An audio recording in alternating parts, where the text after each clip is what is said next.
next, I'm going to introduce a panel. Again, going along with the theme around if you see something, say something. We're going to talk a little bit about VSOC and how it relates to the vehicle cybersecurity lifecycle.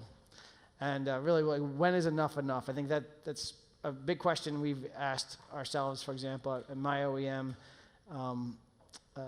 What's the right level of investment? What's the right level of integration with the vehicle lifecycle beyond just the compliance and regulatory issues that we're dealing with?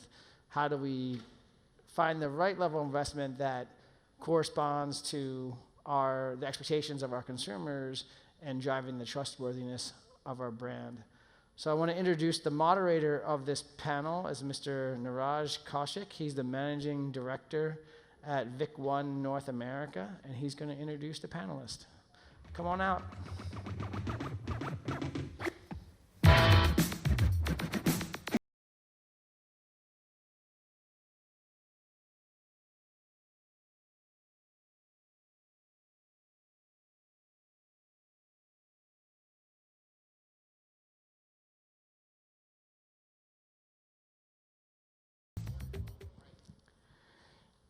It's a pleasure and a privilege to be standing here today and talking to all of you. We, as VicOne, we're just over 1 year old now as a company. And when we joined the Auto-ISAC Summit last year in Detroit, we are absolutely new to this industry in terms of we didn't know most people. It was the first event. And when we saw the energy, we saw the discussions around vehicle cybersecurity that were going on, we made it our goal that the next year, the next summit, we want to play a more key role in the summit. And it's a proud privilege to be able to support the summit, engage with all of you as a platinum sponsor. And also, those of you who are staying back tonight, we're hosting a reception in the evening and would love for you to join us. Now, before we get started, we've created a quick poll. So I would love for you guys to scan this QR code, go to the page that it takes you, and it's a very short, simple question. I'll read out the question for those of you who are curious before you go there. What time frame are you thinking to reevaluate your SOC or VSOC strategy? And the answers: no plans, my SOC is perfect. Great. Or maybe the current year, or in the next 2 to 4 years, or more longer time frame. Simple question, but we just want to do a quick poll of your thoughts. All right. Everybody had a chance to poll, vote. Let me move on. They will publish the results, I think, in a moment or so. So let me just talk about first why we are sitting or standing here in front of you. What's our reason for existence? I want to bring this point out because we will discuss this in our panel discussion shortly. We come from a world of threat intelligence and vulnerabilities. How many of you have heard of Trend Micro? Okay, not bad. A good number, right? So it's a $2 billion plus 35-year-old cybersecurity organization. And we are a startup born out of Trend Micro. And we started focusing on the automotive sector about 5 years ago. The reason we felt this was very important is, I think, I don't need to really enumerate that. But we did start to see an emergence of threats in the automotive space. And we've been collating that data. And today, arguably, we have the largest research and vulnerability database in the automotive space across the globe. How many of you have heard of Pon2Own? Nice. How many of you know that Pon2Own is actually run by us? I thought so. It's one of our well-guarded secrets, I would say, and I want to change that. Pon2Own is the world's largest bug bounty program, and we've been running it now for the last 15 years. It's got a hacking community of close to 11,000 members now across the world. And we run competitions through the year, but any hacker can come to us any point in time in the year and say, hey, I've discovered this new vulnerability on this particular vehicle, and we'll value it fairly and pay them the money, go back to the owner of that vulnerability and do a responsible disclosure with them, give them a certain amount of time to fix it before we make it public. And we do not charge the OEM or who was the owner of that bug. We don't charge them for the money that we pay out to the hackers. That's the fun part of it. So that is something that we've been doing successfully. And the other number that you see is an astonishing statistic that, again, you may not be aware of. This is a 2022 report. It was published by Omdia, a third-party agency. 64% of all new vulnerabilities announced in 2021 were by our company. That's an astonishing number. Most of the CVEs that you see released by different organizations across the world, the underlying vulnerability discovery is from us. And we've been doing this for more than a decade, consistently. And the percentage could vary, 60%, 70%, even 80% sometimes. But that's the strength of this program, of this community that we have built up over the last 15 years. And that's what we bring to the table. The fact that we understand threats, the fact that we understand how they propagate, not just in the IT world, but in the machines, in other industries. And then we brought that across to the automotive space and the EV charging space. So I've had this question asked of me a few times in the last few months that I've interacted with some of you, saying, hey, all that you started doing 10 years ago, that was all IT, right? That's not the case. There are other industries that have embedded software as well. And we understand how threats, where the new vulnerabilities are, what the new attack paths are, and where they get, how they can impact software. And that's what we're bringing to the table. But not just that. We also spent time in developing an automotive threat matrix, which is very unique to us. And it's actually happy to see the Auto-ISAC also releasing something similar. We submitted it to MITRE 2 years ago. So there are multiple things that we're doing that give contextualized intelligence. So threat intelligence is where we come from. And we've created our own entire architecture of offerings built around that. So we have a VSOC, we have SBOM and vulnerability discovery and management platform, and we have onboard security.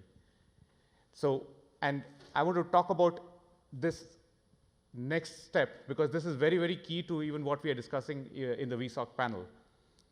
Some of you may know that we took an equity position and we partnered with Block Harbor. So we invested in Block Harbor early this year. You may have seen the press release. What you don't know is what we are doing with it. And today we are very, very happy to announce what we are doing actually. And we have some of it on demo outside of the booth. And I would invite you to come take a look and give us some feedback. As you go through the whole cybersecurity life cycle for a vehicle, from design to develop to test to maintain, there are multiple interventions that we believe that we can make that will help you automate this process. So let me give you one example. Today, if there's a new threat event or a new vulnerability that's discovered, what's the first question that you ask yourself? Okay, I don't want everybody to answer, but how am I impacted? Right? Simple question, a simple question that comes to your mind. How am I impacted? Which vehicle programs, which ECUs, what is the impact on them? What is the severity of the impact? Then based on that, you want to analyze and then take corrective action, whether you fix it or you don't fix it, choose not to fix it, and then take that information back into your cybersecurity design, maybe into your Tara, maybe you add your new attack path information, and you create the whole loop. And now this is coming from production back into design. But similarly, when you're doing design, how do you actually look at integrating cybersecurity knowledge from production into your design itself so that your design is even more secure? So that's what we are announcing today, that in collaboration with Block Harbor, we have this vision of a design that helps you tackle the problems at scale in an SDV world, in a case world, where you will have new features getting released. We saw FJ talk about 45 new releases from a Tesla in 2022, I think. And I'm sure many of you are moving towards that direction. So when you have more releases, when you have more threats, and we can see threats are increasing, you have to deal with this at scale. And a lot of people today do this part manually, part tool sets. What we are looking to do is to create an automated modular environment that helps you address these concerns. The moment you hear of something, the answer is there in front of you on your screen, including who owns the fix. There's a lot of work to be done. This is a vision. This is not a product. But we would encourage you to participate with us in building out this vision, because I think it will be of a lot of value to the industry. Now, with that, what I would like to do is move on to the panel discussion topic. Now, we talk about, in the last 1 year or so that I've been around here talking to all of you, there are a bunch of questions I've heard. There are also certain harsh comments that I've heard, and or cribs that I've heard about VSOC. People ask, what is the value of a VSOC? I've invested so much, but I'm not able to justify that to my leadership. I don't know whether I'm able to build the right threat cybersecurity posture with a VSOC because it doesn't talk to the vehicle, or it doesn't have any agent inside the vehicle. I am finding it difficult to integrate different data sources with a VSOC. So there are all these questions and opinions, and some very, very passionate opinions on what is a VSOC and whether it delivers value or not. So what we decided to do was put together this panel, and there's a thought process behind this panel. So we have an OEM, we have a tier 1, we have a service provider who actually is engaged in cybersecurity design and operating a VSOC, and we have a platform and a threat intelligence services provider. And I'm just going to move on to an introduction of each of these in this panel discussion. First is Saritha Auti. She is the CISO for both product and vehicle cybersecurity at UD Trucks. That's a Isuzu group company. Some of you may know of Isuzu, some of you will know of UD Trucks. And she has a long background in cybersecurity, working with people like PwC and Cognizant before she assumed this role. And she comes, please give her a round of applause. She joins us all the way from Japan, and she's taken time out from her schedule to meet with us. Thank you, Saritha. Next, I would like to introduce Ravi Puvvala. I think most of you, Ravi would not be a stranger. He's had a long career in cybersecurity and in the automotive industry. He's currently with Fleet Defender. He's the Supplier Affinity Group Chair at Auto-ISAC. He used to lead strategic partnerships at Harman. And he comes in with a lot of tier 1 and cybersecurity perspective, so he brings that to the table. A round of applause for Ravi, please. The next person, Brandon. I mean, this is a guy who, it looks like the moment he was born, he started working in cybersecurity. I don't know how many of you know that. He was telling me yesterday that he took an year off in New Zealand while he was operating his startup, Block Harbor in Detroit. And like, where did you even get the time to do that? So he says, when you're hiking, weight is very important, right? If you're hiking 50 miles or a 100-mile hike. So his fellow hikers were carrying a backpack of 30 pounds. He was carrying a backpack of 55 pounds to accommodate his laptop and his GPS telephone for connectivity, so that he could continue being in touch with his customers and operate his business while he was hiking in New Zealand. So that's the dedication that Brandon brings to the cause as CEO of Block Harbor. A round of applause for this very passionate gentleman. And finally, I'd like to introduce Max Cheng. Max is the CEO of VicOne, my boss. But he's also the CTO and CIO of Trend Micro, which is our parent, and he has led their research and development organization for many, many years. And he brings to the table a very unique perspective of threat research, intelligence, and knowledge of what it takes to operate a SOC for rest of the industries. And we felt that that could be of value to this panel as well. So a round of applause for Max. Please welcome him. All right. So with that, let's get the discussion started. So as I said, there are very differing opinions on VSOC. And we heard some very good vision yesterday from a few of the speakers around what a VSOC could be. But we thought we will use this to bring out certain realities, roadblocks, and see how we can overcome them to achieve the vision, right? So let me get started. The first question, actually, I would like to ask Max to do a little bit of context setting, because I want him to speak about what he's seen in the other industries, where does he see the value in a VSOC, and threat intelligence that's associated with it. So Max. Yes, good morning, everybody. I think this is my second time to join the Auto-ISAC. I'm glad to see all the old friends I saw last year and a couple, quite a few of the new friends joined today. I think if you can see my bio, my role is quite challenging, actually. I hope I got a 2 role and also two copy of salary. So that's, as the role of the CTO, Cheng Michael, one of my main responsibility is really to do the threat research. My group is doing all the threat research, provide the threat solution, provide the operation for Cheng Michael customer globally. Based on we have a 2.5 billion revenue, we protect about 300 million instances globally in real-time basis. Yeah. So that's what we do. And in past 12 years, I think I do this job about past 12 years. Nearly, I call it doing the cyber defense for a living. You cannot imagine the day when we are working with really about the, inside of Cheng Michael, we're talking about what we are really doing. Actually, we are fighting and competing with the cyber criminal and the hacker. And especially, I'm very proud to share with everybody, we work with FBI very closely, Interpol very closely, and also local law enforcement very closely.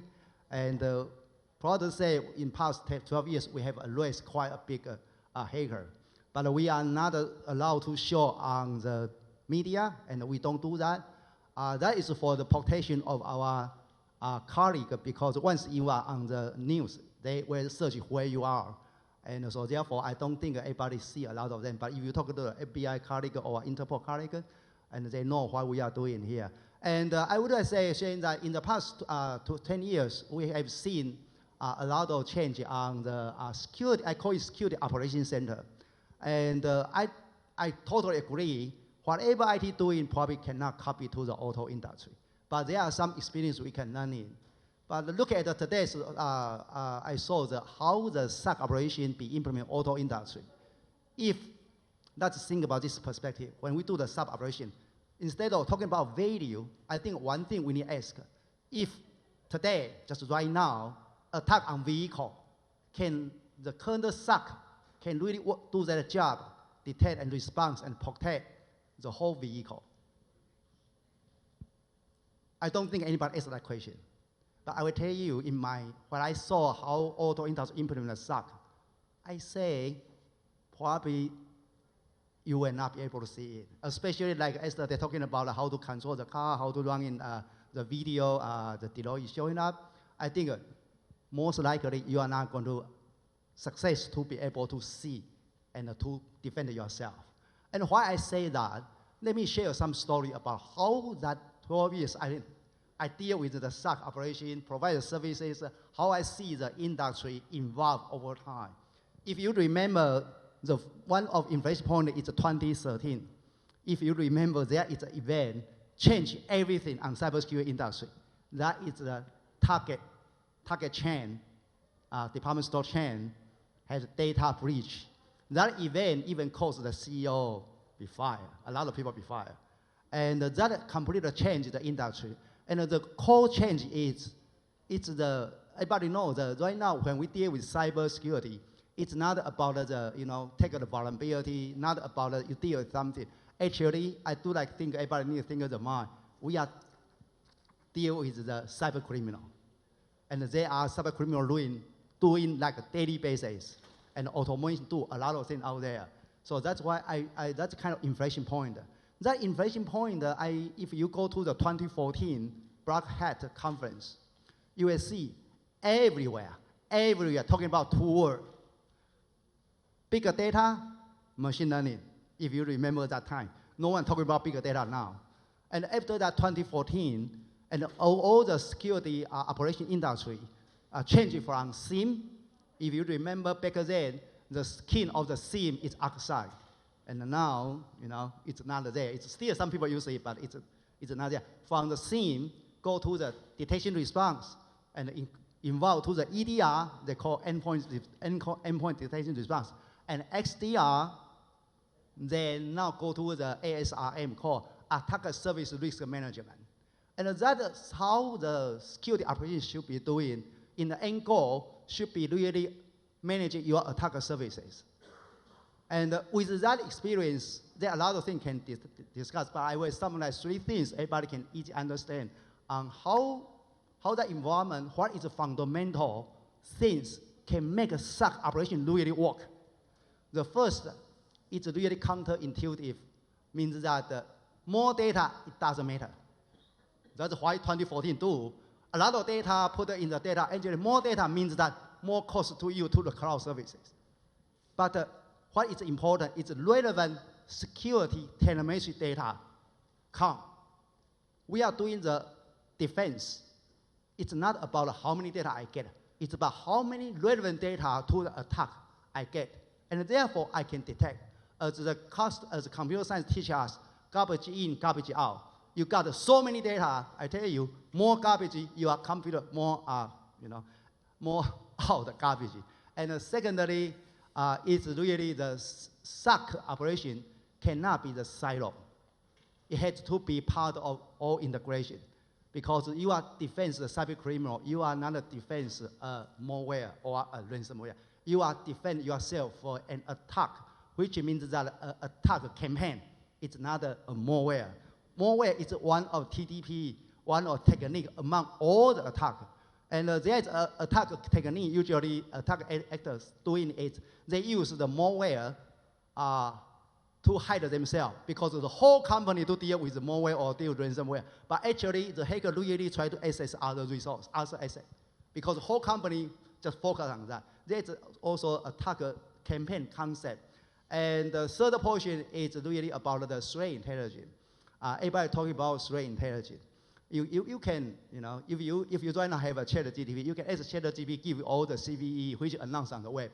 You even don't need anybody provide that threat intelligence to you. But more important is threat intelligence has to be really attack campaign based and attack actor based, which will associate with attack graph. We call it attack graph, and also attack TTP. Based on that 3 major different basic things, I think if you against what our implement on current vehicle security SOC, if attack on vehicle, we are blind because we have nothing know what happened inside the vehicle. We only see something in the cloud, which majority cloud is IT part of things. And we see something from other API call, but we are blind. So basically, my conclusion is, when we do the current VSOC, actually we have one eye blind. One eye see all the cloud, all the data we have, but the other eye, more important, we did not see anything on the vehicle. So that's probably my sharing. Thank you.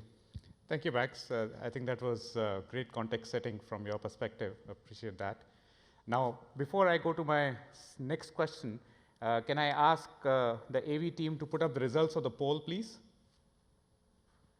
All right. So, interesting. So, a large majority said that they're planning to reevaluate their strategy in about 2 to 4 years. Oh, interesting. Almost the same amount say that they want to reevaluate their strategy in this year, current year.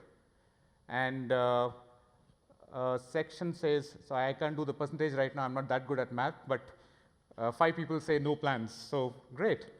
But looks like a lot of you are actually thinking, people who participate in the poll are thinking about what makes sense in a VSOC and reevaluate your strategy. So thank you. Thank you for sharing. All right, so we'll go back to the panel discussion now. So my question is next for Saritha. As an OEM, what's your vision of the VSOC, and where do you see that heading, and why do you see that vision? Just qualify that, please. So for us, VSOC is very important because we are a Japanese automaker, and focus is on safety, while security is a feature. Safety is a function, and so important to us. We have been monitoring for safety and quality parameters for a very long time. Security is new, which we have added. So in that context, for me what matters is how much of attack surface we are capturing. Is it just on the vehicle or out car also is what we capture. So we have integrated the incident response which is related to the product with the IT security incident response and also the quality assurance process, because this is the holistic view. Now this is about react and defend part of the VSOC.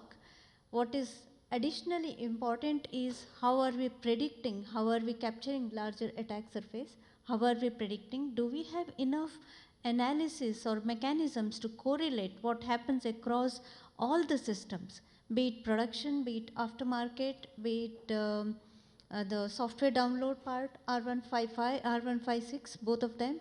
So how are we capturing the entire landscape and get maximum out of VSOC? Because VSOC is like my checkpoint and it's the dashboard for me to say, is my Tara reports into that? Have I recalibrated the risk scoring? Are my incidents getting rightly calibrated? So all of them happen through VSOC. So it's like the key for us. So in that sense, you're saying that your vision is that ultimately you have an integrated attack surface risk management? Yes, is that what you're trying to say? That's the vision. So the VSOC is what, a representative of that, or? That's the plan. Wonderful. And we plan to build it on the data lake. Awesome. Awesome, thank you. Ravi, as with your experience as tier 1, a lot of people don't really associate a VSOC with a tier 1, but what is your commentary? Yeah, good morning, everybody. I have 2 decades of experience, working in the automotive industry to make cars safer and secure. A lot of the times when we look at the recent, software-defined vehicle industry, the problem statement given to us is that OEMs are aiming to make $20 billion a year by year 2030, building based on software experiences. So the tagline from my ex-employer was consumer experiences, automotive grade. What this means is that it is very important to protect the revenue of the customer, but that correlates to what can be done in the security operations. It cannot be working independently. There's a lot of emphasis on what technology needs to be integrated inside the car. And when we'll talk about, Saritha talked about correlation, we need to understand what data need to be exported to the backend center.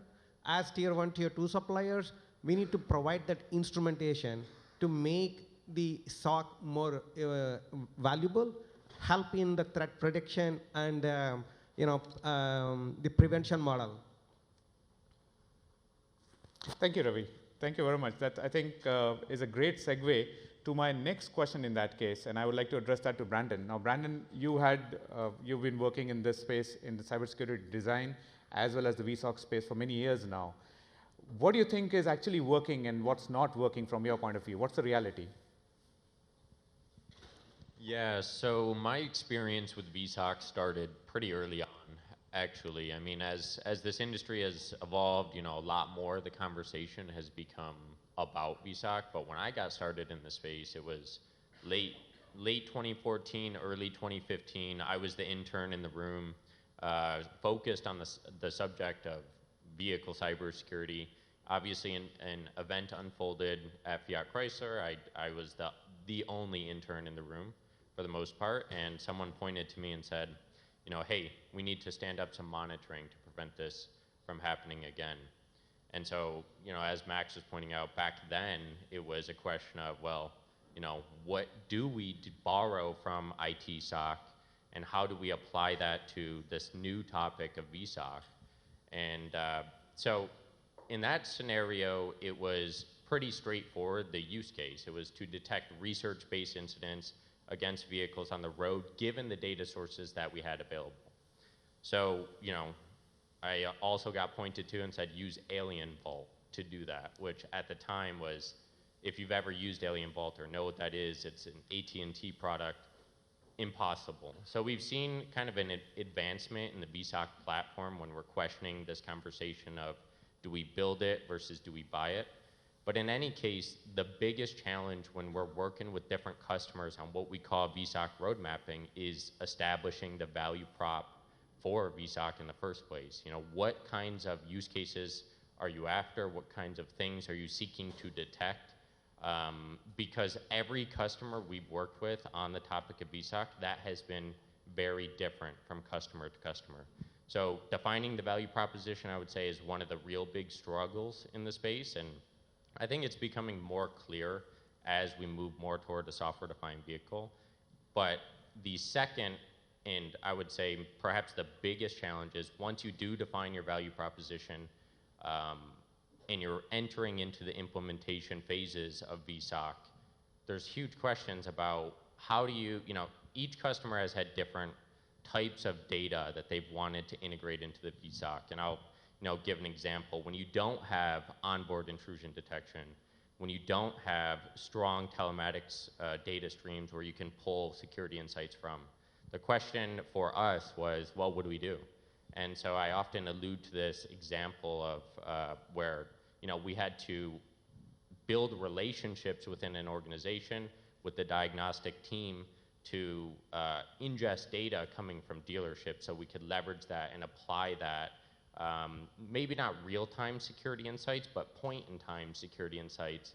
And so that's an example of where you have to go really deep to find the data that is really important to power a VSOC. So yeah, in summary, I think the two big challenges are establishing the use case and really getting the data that is actually going to drive the value of those use cases so that you can showcase the capabilities and value of a VSOC. Wonderful, thank you. So I'm going to ask this question of both Saritha and Ravi. So Brandon alluded to some of the challenges when it comes to a VSOC, right? What do you think from your perspectives? What are those challenges? And what are the things that you would like to see happening that could actually circumvent those challenges? So I can go. One of the challenges is that when we see a vulnerability and the time that it takes to fix this vulnerability is typically done to OTA. And a lot of times the OTA campaign takes anywhere from 3 months to 12 months, depending on the fleets of vehicles that we have to update. So if there is a mechanism to do real-time updates, that would definitely fix the problems, because today the vulnerability fixing SLAs, it may not be critical, but tomorrow when we're talking about these billions of dollars of revenue at stake, it does become critical. Interesting.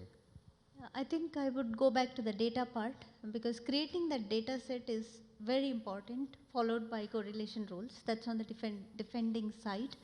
And then coming back to the remediation part, it's lot dependent on tier 1 suppliers as well, because we need to know which IC is getting which firmware update, and we need to also inform authorities in Japan. Very specifically, we have to inform authorities what we are updating and why we are updating. So there is a lot of process related work plus dependency on tier 1 suppliers. Wonderful, thank you. So what I want to do is ask you all the same question. If there were top 2 or 3 things that each one of you would say that you want to see happening, in order to achieve your vision of a VSOC that delivers the right value for you. And if you want to expand that to an attack surface management, that's entirely your prerogative, but what those 2 or 3 things would be, if you can start with you, Saritha. Can I go a bit fancy on that? Sure, this is your panel. So I would expect VSOC to have something to crawl through all those data flow processes, data flow diagrams, if I can call that way. I would expect VSOC to have a plugin or some small tool which will crawl through all those data flows and create a map and give me a risk register automatically. Oh, and that's what I would really feel good about, because that will help me to validate risks and correlate the incidents rightly. Wonderful, thank you. Ravi? I see this as a balancing act between OEMs and suppliers. As Max pointed out, risk management is about amount of data that we want to collect. So we don't want to be sending terabytes of data to the backend center. So the question is about what right information in what format can be exposed to the backend data framework. We have AI, ML capabilities now in the backend, edge, and in the vehicle as well. We need to understand how to instrument it right. Hopefully we, at some point, we even have an industry-wide standard how this data gets exposed to the backend data center. Wonderful, thank you. Yeah, if I were to add on to that, I think one of the big questions that a lot of us in the room face is, you kind of have this VSOC activity set to one side to detect these use cases for the purposes of monitoring. But I think one of the biggest challenges in the space and something we all really need to look at is, how do you really tie that back into the type of 21434 activities that we're all thinking about and doing in our everyday job? In other words, you build a VSOC, you get your use cases established, you get maybe minimal data to generate and those events for those use cases. But the question is, when that happens, how do you get into contact with the right people quickly so that you can get a patch out? I think getting the VSOC up is one challenge. Doing the ongoing reaction when we're thinking about security patches that need to be released quickly is a tremendous challenge when you're looking at the automaker, the interface agreements with suppliers, and kind of how that ecosystem works. I think it's challenging to get a update out quickly. That's a very interesting point, thank you. And Max? So I think on top of what they say, I think my first wish is, I think the auto industry need to give everybody higher priority in terms of cybersecurity as well as the resource and the budgeting. Because that is cybersecurity auto industry always facing, and that is something has to be happening. Or be able to implement cybersecurity is required. You build up the processor, you build up the organization, you build up the talent, you build up the system. And secondly, my wish is really a little bit selfish. And at the end, some people also asking that some IT guy, IT enterprise asking for provide the vehicle data, take a kind of whatever way, they cannot really do it. But I think that pretty much not exactly the way we do it. I would like everybody to do a little bit on our onboard security. I would say that it's because we do the onboard security, definitely, we don't talk about endpoint security. That is IT enterprise perspective, endpoint security. We build on onboard security because when we come out with the whole team come out with automotive, because we put all the automotive experts in one company, we focus on automotive. So our onboard security, we call it a frictionless. What does that mean? 4 things only. Number one, we have very, very small footprint because we know ECU cannot, it's not a computer CPU, it's not. So we are very small footprint. Secondly, our CPU utilization very limited and predictable because we know we cannot allow our onboard security had a unpredicted CPU overload because we impact on the application run on the ECU. Third portion is we take a lot of effort, make sure it's easy to integrate. It doesn't take you a lot of time to integrate. You can give it a try. And lastly, we make it as modularized, which means that you can really take any module impact into your ECU because not every ECU is the same. Their computing power, their application level is very different. So it has to be modularized in order to achieve, take the target services, telemetry security data, send to the VSOC. So I would like everybody to give it a try to see how that goes. Thank you, Max. All right, so with that, we would like to invite questions. I can see some hands raised. If you can get the mics across to them, please.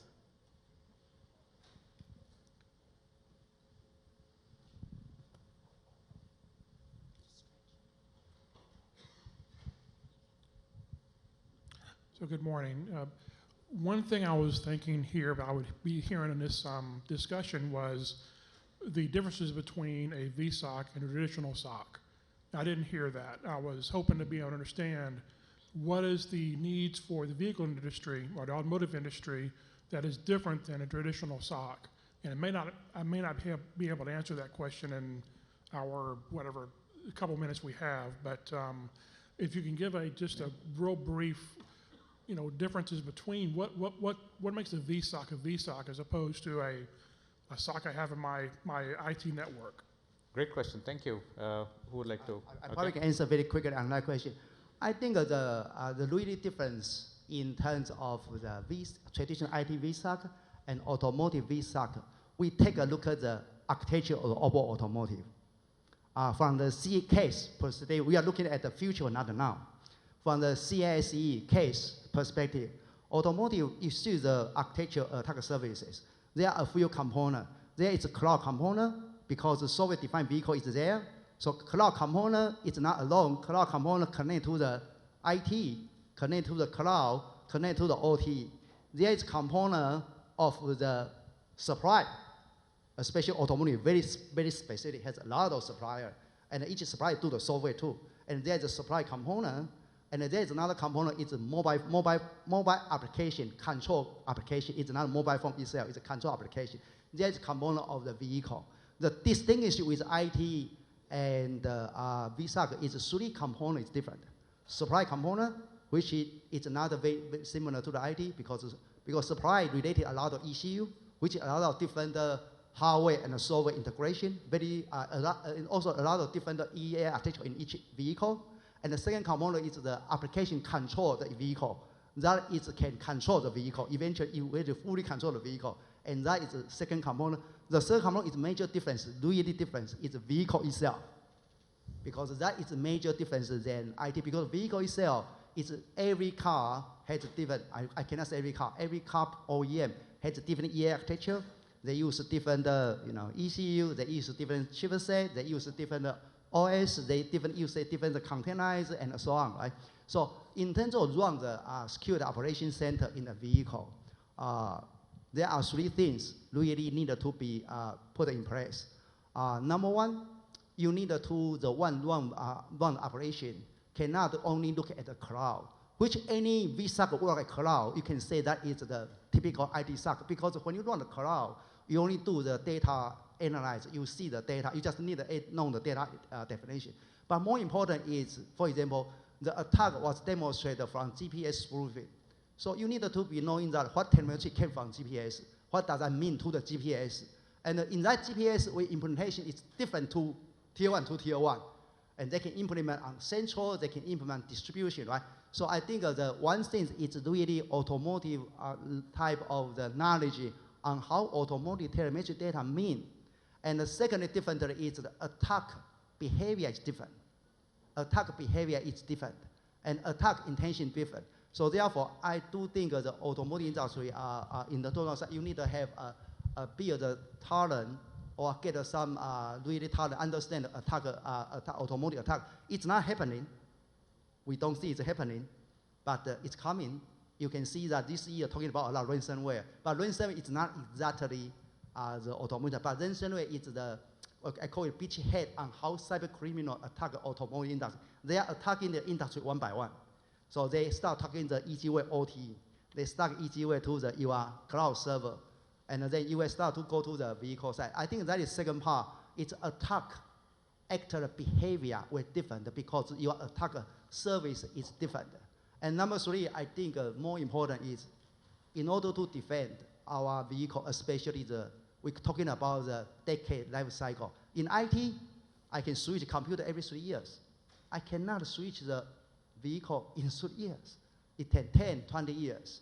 So I think third part is the major difference is the onboard security agent will be very, very critical for the defense on the future attack.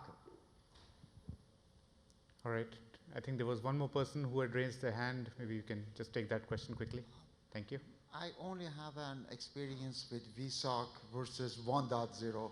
It seems like you guys are really have been into this business. VSOC 1.0 versus VSOC 2.0. What are the lessons learned that you have?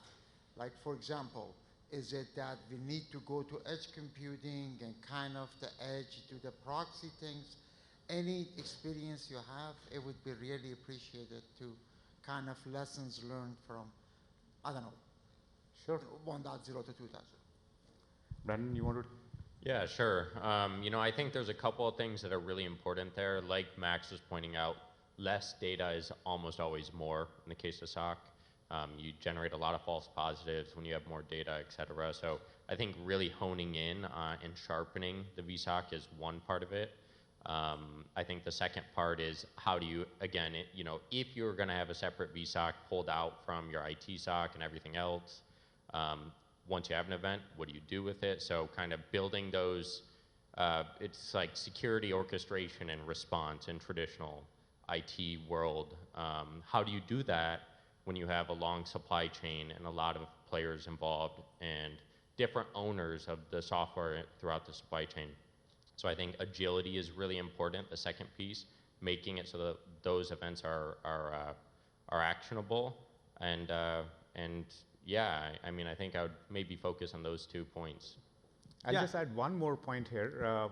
One thing that we learned, which is what we've been trying to do, is that anomaly detection isn't enough in a VSOC scenario. So you have to have contextualized intelligence that helps you eliminate or reduce the false positives. Otherwise, your analysts will be busy just trying to figure out whether there's a problem actually or not. And so that's why an integrated attack posture. So our point of view is that if you just do a VSOC and not do the other things, you're not really creating a foolproof vision. And foolproof I use with caution here, but you know what I mean, a better cyber attack defense posture. So we're gonna wrap up this session. Thank you so much, everybody. Give a round of applause. Thanks, Niraj. Thank you. A little overtime.